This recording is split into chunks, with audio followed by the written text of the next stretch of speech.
What's a KPI, you ask? Well, chances are you're probably already using them in your business. But today we're going to talk about what else you might be using as KPI without even realizing it, and how you can improve on that use of KPIs in order to go after your big growth initiatives, your big ideas in business. Now, if you are interested in going after the growth ideas, you need to know this. There are 5 things that hold visionary leaders back and keep them stuck in the day-to-day muck of management. And we don't want that for you. So please grab the guide below. It's called Leadership Before Management. The link is in the description below. All right, let's get started.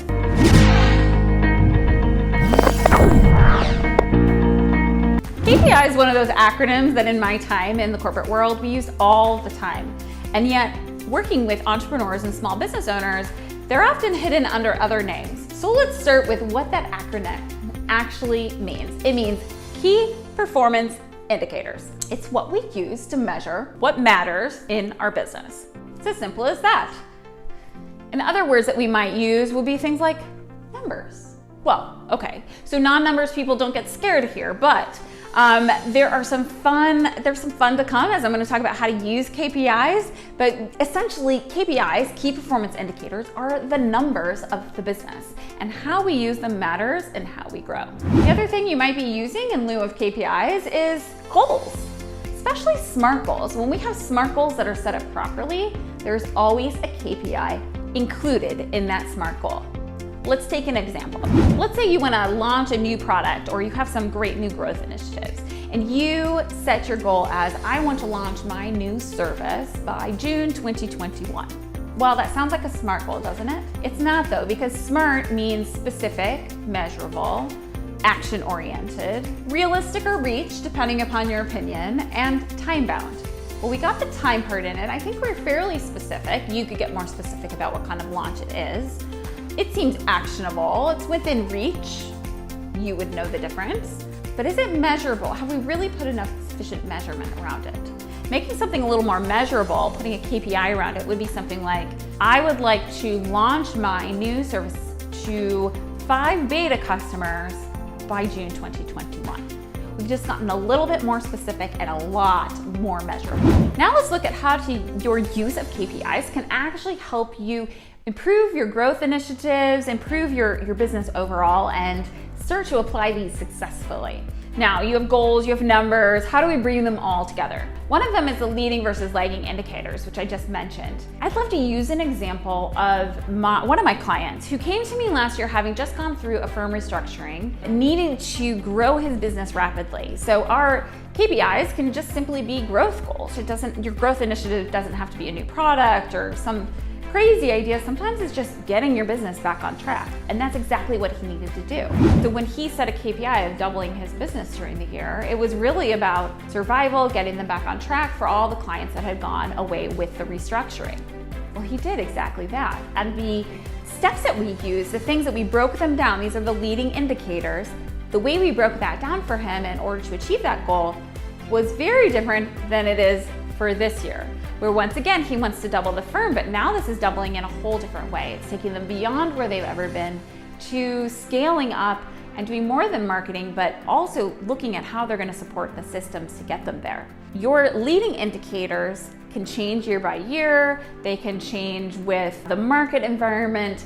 So have a look at that video that I did on leading versus lagging indicators to get a better sense of what that really means. But your lagging indicator is what happens after the fact, what we can measure after something's completed, and the leading indicators are the things, the actions that we take in order to lead to the main goal. Now, the next thing we can do when we have our KPIs lined up is we can gamify it. We can have a lot of fun with the numbers when we start to link them up. When the numbers all linked up, we can have a lot of fun gamifying each of the numbers.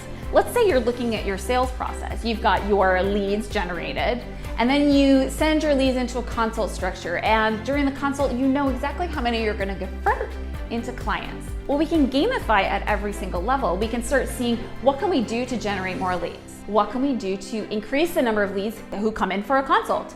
What can we do to increase the conversion rate on our consults? And ultimately, in some businesses where you're growing so fast, your problem is actually not on that lead generation and consult side. It's actually you have so many clients. How do you now support the clients? What metrics do you need to look at? How can you gamify the actual client process itself. So we need to get creative with the numbers, and that's our third step.